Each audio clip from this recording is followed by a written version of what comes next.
I am Dr. Murailal Baid, lecturer PG Department of Commerce and Business Management, Kolhan university Chaibasa. अभी मैं ये जो video classes ले रहा हूँ ये M.Com सेम 1 के लिए और B.Com सेम 5 के लिए है।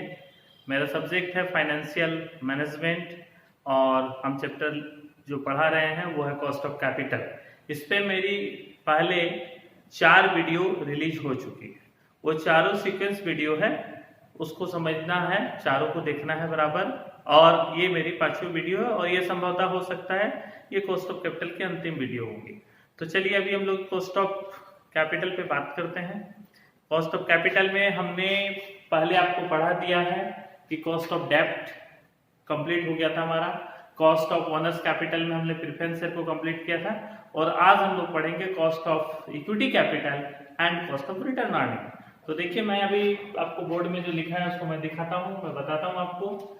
ये कॉस्ट ऑफ कैपिटल पूंजी की लागत चैप्टर में आज हम पढ़ेंगे कॉस्ट ऑफ इक्विटी कैपिटल, जो बहुत इंपॉर्टेंट है। ऐसे बच्चों में बता देता हूँ कि बहुत इजी चैप्टर है, इसमें क्वेश्चन बहुत छोटा रहता है, आंसर भी तुरंत बन जाता है। कुछ फार्मूलाज हैं जिसको याद करना है और इसमें कुछ नहीं है, ऐसा नहीं है कि इसमें कोई बहुत बड़ा क्वेश्चन और हमको प्रैक्टिस कराने की जरूरत है, नहीं। इसका मैं आपको जो फार्मूला होता है वो मैं आपको रिक्वेस्ट करूंगा कि आप याद कर लें। छोटा छोटा फार्मूला है, इसमें जो 6 मेथड है, छोटा छोटा फार्मूला, उसको याद कर लेंगे तो आपका क्या होगा कि ये चैप्टर कंप्लीट हो जाएगा। हमको बड़े बड़े क्वेश्चन इसमें नहीं आते हैं और ना ही बड़े बड़े क्वेश्चन को प्रैक्टिस कराएंगे, बस जस्ट हम आपको फार्मूला समझा देते हैं, इसका कॉन्सेप्ट समझा देते हैं। तो ये आप लोग फिर घर पे बुक की मदद से आप लोग बनाएंगे। इसका क्वेश्चन हो सकता है एग्जाम में कॉस्ट ऑफ इक्विटी कैपिटल से क्वेश्चन आ जाए, जो आपको बनाने में आपको इसमें सुविधा होगी। तो ये ध्यान देंगे यहाँ पे कि बीकॉम लेवल में इसमें जो क्वेश्चन आ सकता है वो शॉर्ट आंसर में भी आ सकता है और एमकॉम में तो लॉन्ग में ही आएगा, ठीक है। तो अभी यहाँ पर देखिए कॉस्ट ऑफ इक्विटी कैपिटल के निकालने के हमारे पास 6 मेथड है, इस पे एक एक करके अभी हम लोग डिस्कस करेंगे। सबसे पहला है डिविडेंड यील्ड मेथड, लाभांश प्राप्ति विधि। इस विधि के तहत इक्विटी कैपिटल का जो कॉस्ट निकाला जाता है उसमें डिविडेंड मैन फैक्टर होता है, ठीक है। तो इसके लिए फॉर्मूला देखिए, ये cost of equity is equal to DPS, dividend per share divided market price. मतलब इसमें हम ये लेते हैं कि मेरा एक शेयर का मार्केट प्राइस कितना है और उसमें हमको डिविडेंड कितना मिला, इसके आधार पर हम इसकी कॉस्ट को तय करते हैं। एकदम सिंपल फॉर्मूला है, DPS divided MP market price of share into 100। इससे हमको ये पता चलता है कि हमारा जो dividend per share market value जो हमारा शेयर का है उस पे हमको कितना रुपया मिला। सपोज कीजिए कि मेरे मार्केट का शेयर वैल्यू 100 रुपया है और हमको यदि 20 रुपया डिविडेंड मिल रहा है डीपीएस, तो मेरा कॉस्ट ऑफ इक्विटी कैपिटल इस मेथड में 20% हो जाएगा। कैसे? 20 डिवाइडेड 100 इंटू 100, क्योंकि मार्केट प्राइस पे हम लोग डिविडेंड को कंसीडर करते हैं कि मेरा एक शेयर का मार्केट प्राइस कितना है और हमको डिविडेंड कितना मिला। तो यहाँ अपने फॉर्मूला देख रहे हैं, ध्यान देंगे, कॉस्ट ऑफ इक्विटी बराबर DPS dividend per share divided MP market price of a share into 100। तो इससे हमारा क्या निकल जाएगा? कॉस्ट ऑफ इक्विटी कैपिटल निकल जाएगा, ध्यान देंगे। तो बहुत सिंपल है, क्वेश्चन में आपको दे देगा कि ये कंपनी का शेयर, इक्विटी शेयर, इसकी मार्केट प्राइस इतनी रुपए है। हो सकता है फेस वैल्यू भी दे क्वेश्चन में और डिविडेंड तो देगा ही। तो हम लोग किस वैल्यू को लेंगे ऑलवेज इसमें? Market price of a share. Now second देखिए, डिविडेंड ग्रोथ मेथड। ये भी डिविडेंड से ही स्टार्ट हो रहा है, इसका मतलब है कि जब यहाँ भी डिविडेंड इंपॉर्टेंट है, इसमें भी डिविडेंड इंपॉर्टेंट है। डिविडेंड ग्रोथ मेथड, लाभांश वृद्धि विधि। अब जैसे कि इक्विटी शेयर होल्डर्स क्या होते हैं, इक्विटी शेयर होल्डर शुरू से ये सोचते हैं कि हमको पिछले साल जो लाभांश मिला उससे ज्यादा इस साल लाभांश मिले। मतलब उन लोग की सोच हमेशा ग्रोथ लेवल की ओर इंडिकेट करती है इस मेथड में। मतलब इक्विटी शेयर होल्डर्स चाहते हैं कि हमको पिछले साल जो डिविडेंड मिला है उससे इस साल कुछ ग्रोथ होनी चाहिए। तो कंपनी की ग्रोथ रेट कितनी है ये क्वेश्चन में दे देगा, उस ग्रोथ रेट को हम लोग इसमें ऐड करते हैं। ये फॉर्मूला मैं आपको दिखाऊंगा, पहले इसके बारे में आपको समझा दे रहा हूँ कि एक इक्विटी शेयर होल्डर ये एक्सपेक्ट करता है, एक्सपेक्ट करता है, ये उसको आशा रहती है कि मेरा पिछले साल जो डिविडेंड मिला उससे हो सकता है इस साल कुछ हमको बढ़ के मिले, इसीलिए इसमें ग्रोथ रेट का महत्वपूर्ण स्थान है। तो इसके लिए फॉर्मूला है कॉस्ट ऑफ इक्विटी बराबर DPS dividend per share divided MP market price of a share into 100 plus G is equal to growth rate, कि हमारा ग्रोथ रेट कितना है। ये क्वेश्चन में दे देगा, 10% हो सकता है, 15, 20, 25, 7.5, 5 व्हाटएवर। तो अब हमको जब इसको बनाएंगे फिर ध्यान देंगे कि क्वेश्चन में हो सकता है आपको फेस वैल्यू दे, लेकिन आपको फेस वैल्यू नहीं लिखना है, आपको मार्केट प्राइस ही लिखना है और डिविडेंड पर शेयर निकालना है। हो सकता है क्वेश्चन में डिविडेंड एक साथ दे दे और नंबर ऑफ शेयर दे दे, तो हम लोग डिविडेंड पर शेयर निकाल लेंगे। कैसे निकलता है dividend per share? Dividend available for share divided by number of equity share, उससे हमको डीपीएस आ जाएगा यदि क्वेश्चन में नहीं है तो, और है तो फिर कोई बात नहीं। आइए फिर हम लोग देखते हैं ये earning price method, earning price method, अर्जन मूल्य विधि। इसमें अब हम लोग डिविडेंड पर शेयर नहीं लेते, इसमें क्या है, हम लोग डिविडेंड पर शेयर नहीं लेके इस मेथड में अर्निंग पर शेयर लेते हैं। फिर आप लोग, अब जानकारी आपको मैं बता दूं, what is the difference of earning per share and dividend per share. Earning per share और डिविडेंड पर शेयर इक्वल भी हो सकता है और अलग अलग भी हो सकता है।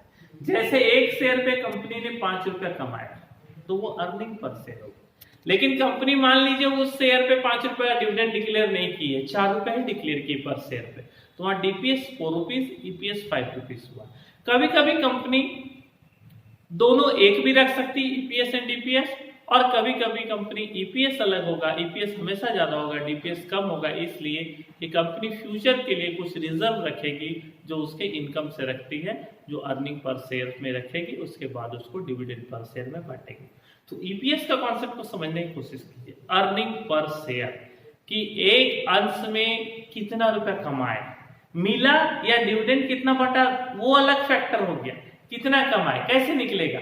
Profit available for equity share holder divided number of equity share, ये अर्निंग पर शेयर हुआ। जरूरी नहीं है कि कंपनी जितना अर्निंग पर शेयर होगा उतना ही वो डिक्लेयर कर दे डिविडेंड, दोनों में डिफरेंस हो सकता है, इट मे बी। इसलिए यहां पर फॉर्मूला देखेंगे कि कॉस्ट ऑफ कैपिटल बराबर ईपीएस आ गया, ईपीएस अर्निंग पर शेयर, एक शेयर में कितना कमाए, ये कैसे निकलेगा, जो टोटल इनकम आया है उसको इक्विटी शेयर होल्डर से डिवाइड करेंगे, और वो इनकम कौन सा, जो इक्विटी शेयर होल्डर के लिए हो। इसका मतलब net profit after tax after preference dividend divided by number of equity shares, that is EPS. EPS और डीपीएस अलग हो सकता है, मैं बार बार बता रहा हूं। इनटू इन डिवाइडेड एमपी, फिर से वही मार्केट प्राइस, फेस वैल्यू नहीं लेंगे, पेडर वैल्यू नहीं लेंगे, मार्केट प्राइस इनटू 100 से हम लोग को क्या मिल जाएगा, ये कौन सा विधि हो गया, अर्निंग प्राइस मेथड, अर्जन मूल्य विधि। इसमें कंपनी का कॉन्सेप्ट ये रहता है कि मेरा ईपीएस ही मेरा main factor cost of equity के लिए, कि हमने एक इक्विटी के पीछे कितना कमाया, दिया कितना वो अलग बात, और डीपीएस, ईपीएस मतलब कितना कमाए एक share. Now number 4, realise yield method. Realise yield method वसूली गई प्राप्ति विधि। वसूली गई प्राप्ति विधि में ध्यान देंगे 2 कॉन्सेप्ट होगा।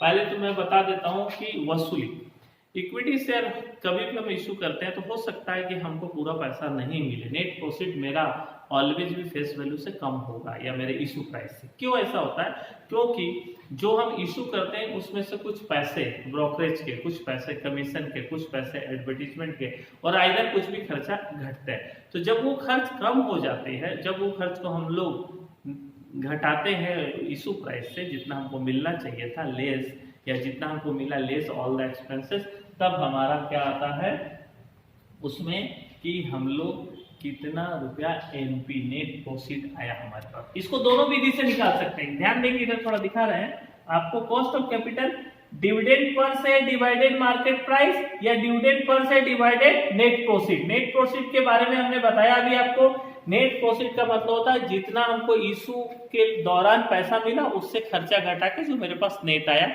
वो नेट प्रॉफिट होगा। या earning per share divided market price या earning per share divided net proceed, जैसा क्वेश्चन में दिया रहेगा जो बोला जाएगा उस हिसाब से हम लोग निकालेंगे। इनटू 100 प्लस यहाँ भी जी ग्रोथ रेट, इसमें भी डीपीएस फिर से समझ लेंगे। इसमें दोनों मेथड होता है, एक तो डिविडेंड पर शेयर और ईपीएस कोई भी यूज करेंगे जो क्वेश्चन में रहेगा, डिवाइडेड एमपी मार्केट प्राइस और नेट प्रोसीड। मार्केट प्राइस के बारे में पहले बता दिए, नेट प्रोसीड के बारे में हमने अभी बताया कि जब हम लोग शेयर को इशू करते हैं तो उसमें कुछ खर्चे आते हैं, उस खर्चे को जब हम लोग घटा के हमको पैसा मिलता है, क्योंकि ऑब्वियसली खर्चा होगा तो पैसा जाएगा, तो नेट प्रोसीड में आ जाएगा। तो कॉस्ट ऑफ कैपिटल में ये फॉर्मूला दो होगा, डीपीएस डिवाइडेड बाय एमपी और डीपीएस डिवाइडेड बाय एनपी, या ईपीएस डिवाइडेड बाय एमपी और EPS divided by MP into 100 plus. ठीक है, अब यहाँ पे आ जाइए, ध्यान दीजिए 5 number, earning yield plus growth method. Earning method अभी हम लोग ने पढ़ा, इसमें केवल हम लोग ग्रोथ को जोड़ देंगे, तो हम लोग अर्निंग, सिर्फ ग्रोथ को जोड़ना है। अर्निंग यील्ड, अर्निंग यील्ड हमने अर्निंग प्राइस मेथड में देखा था, सेम फॉर्मूला था। इसमें earning yield plus growth method, अर्जन प्राप्ति तथा वृद्धि मेथड में K E cost of capital by EPS divided by MP. देखिए यहाँ भी हमने ईपीएस डिवाइडेड एमपी इनटू 100 किया, यहाँ भी यहाँ तक सेम है फॉर्मूला, लेकिन चूंकि यहाँ वर्ड क्या जुट गया है, ध्यान देंगे ग्रोथ, इसलिए हम लोग वृद्धि जो जुट गया हम लोग, ये ग्रोथ को हम लोग इसमें ऐड करते हैं।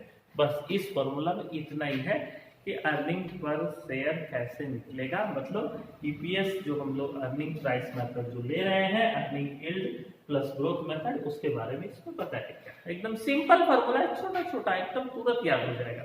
और जब आप एग्जाम में जब इस क्वेश्चन को अटेम्प्ट करेंगे तो बस आप देखेंगे तुरंत बन जाएगा, क्योंकि इसमें बहुत बड़ा lengthy process, general entry, ledger trial balance वगैरह नहीं होता है इसमें, जस्ट एक कैलकुलेशन आपको आंसर मिल जाएगा। लास्ट है कैपिटल एसेट्स प्राइसिंग मॉडल, जिसको हम लोग CAPM अप्रोच बोलते हैं, पूंजी संपत्ति मूल्यांकन विधि। कॉस्ट ऑफ कैपिटल बराबर RF plus B under bracket KM minus RF, ये इसका फॉर्मूला है। इसमें हम लोग जो पूंजी की संपत्ति जो वृद्धि होती है कि एक्सपेक्टेशन रेट हमारा कितना है उसके आधार पे लेते हैं। अब जो भी इस फॉर्मूला में यूज हुआ है, नेविगेशन जो एब्रिविएशन यूज हुआ उसको मैंने यहाँ लिखा है, एक बार ध्यान दीजिए आप इसको। ये हमारा क्या था, ग्रोथ रेट।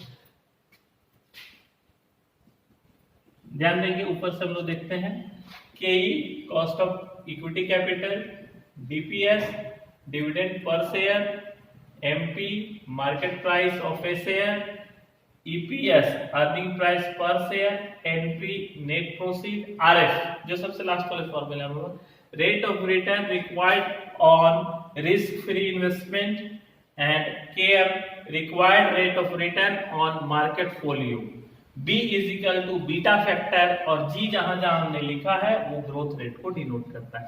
ये कुछ एब्रिविएशन था जो यहाँ पर यूज हुआ है, शब्दावली में हमने पूरा डिटेल्स में बता दिया गया है। फिर भी यदि नहीं समझ में आया तो इस वीडियो को फिर से एक बार देखिएगा, आपको पूरा कॉन्सेप्ट क्लियर हो जाएगा। तो ये अभी हम लोग बात कर रहे हैं कॉस्ट ऑफ इक्विटी कैपिटल। अब हमारे पास एक और बचता है जिसको हम लोग बोलेंगे कॉस्ट ऑफ रिटेन अर्निंग, जो हमारा सबसे लास्ट टॉपिक है इसमें। तो मैं आपको यहाँ पर जगह बची हुई, मैं यहाँ उसका फॉर्मूला बताना चाहूंगा, कॉस्ट ऑफ रिटेन अर्निंग। ये भी एक इक्विटी फंड होता है, ये cost of retain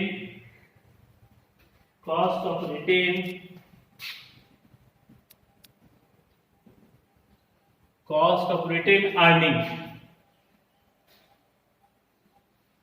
cost of retain earning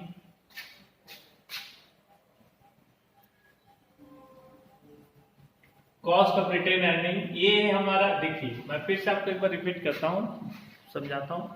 honours capital में हम लोग को कॉस्ट ऑफ कैपिटल निकालने में 3 कैपिटल होते हैं, एक इक्विटी शेयर कैपिटल जिसको अभी समझाया गया, एक प्रेफरेंस शेयर कैपिटल जिसको इससे पहले वाली क्लास में समझाया गया था, और एक लास्ट होती है रिटेन अर्निंग। रिटेन अर्निंग का मतलब क्या होता है, वैसी आय जो हमने इक्विटी शेयर होल्डर या प्रेफरेंस शेयर होल्डर को नहीं दी है, मतलब वो मेरी रोकी हुई आय है, वो मेरी कमाई हुई आय है, लेकिन उसको हमने रिटेन अर्निंग के रूप में, मतलब उस अर्निंग को रिटेन कर रहे हैं, अभी तक रखा हुआ है, कुछ विशेष पर्पस पे हो सकता है, कुछ सामान्य पर्पस पे हो सकता है, उस पैसे का भी हम लोग यूज करते हैं तो उसका भी एक कॉस्ट होता है। रिटेन अर्निंग का मतलब समझिए जो पैसा कमा के हम लोगों ने रखा है, जिसको डिविडेंड के रूप में नहीं बांटा है, वो सभी रिटेन अर्निंग होंगी, जिसको भी भविष्य में हम लोग अपने प्रयोग के लिए यूज कर सकते हैं, अपने प्रयोग के लिए उसको लगा सकते हैं, उसे ही हम लोग रिटेन अर्निंग कहते हैं। इसका भी कॉस्ट होता है। इसके फॉर्मूला में हम लोग जाएंगे, कॉस्ट ऑफ रिटेन अर्निंग हम लोग निकालेंगे।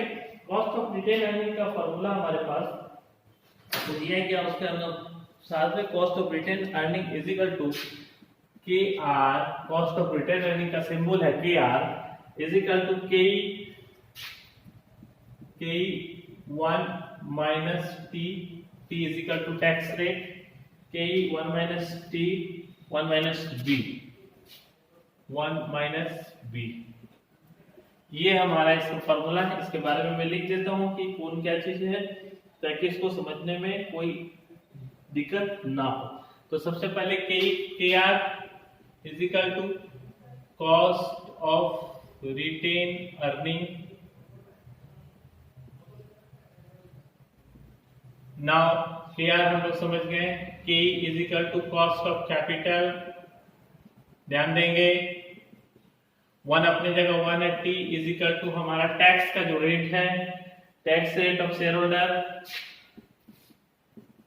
Tax rate of shareholder, और एक लास्ट है हमारे पास B, B is equal to brokerage rate, commission rate. ये सब रेट ऑफ ब्रोकरेज यहां लिख पा रहे हैं हम लोग, इसमें कमीशन भी हो सकता है, रेट ऑफ ब्रोकरेज। तो ये हमारा ध्यान देंगे कॉस्ट ऑफ रिटेन अर्निंग निकालने का एकदम सिंपल है। कॉस्ट ऑफ इक्विटी हमको पहले पता करना पड़ेगा। कॉस्ट ऑफ रिटेन अर्निंग निकालने से 1 माइनस टैक्स रेट, जो शेयर होल्डर की जो टैक्स रेट है उसके हाथ में जो टैक्स की रेट रहती है वो इससे माइनस करेंगे, और फिर 1 minus brokerage rate if any given in question, यदि क्वेश्चन में दिया है तो हम इसको फॉलो करेंगे, ये ध्यान रखेंगे। तो कॉस्ट ऑफ रिटेन अर्निंग में हमारा यही फॉर्मूला है।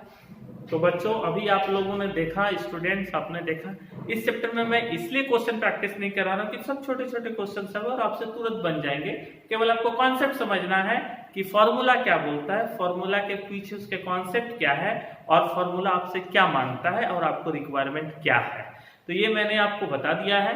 ये कॉस्ट ऑफ इक्विटी कैपिटल हम लोग पढ़ रहे थे, इसमें कॉस्ट ऑफ ओनर्स कैपिटल हम लोग पढ़ रहे थे, इसमें कॉस्ट ऑफ इक्विटी हमने देखा, उसका 6 फार्मूला को हमने देखा, 6 फार्मूला को हमने समझाने की कोशिश की, और कॉस्ट ऑफ रिटेन अर्निंग का फार्मूला मैंने बताया। अब आप इसको प्रैक्टिस करेंगे घर पे हमारी वीडियो देख के, उसका फार्मूला देख के। इसके बाद भी यदि आपको कुछ समझ में नहीं आया तो एक बार फिर से वीडियो देख लीजिएगा, और नहीं समझ में आया तो इस वीडियो में कमेंट कीजिएगा, फिर मैं आपको नेक्स्ट क्लास में बताऊंगा। ऐसे हमारे हिसाब से कॉस्ट ऑफ कैपिटल में ये 5वां वीडियो है जो कॉस्ट ऑफ कैपिटल का शायद आखिरी वीडियो हो। अगर आपकी कमेंट आएगी तो फिर इस पर हम लोग प्रैक्टिकल बताएंगे question. Okay students, thank you.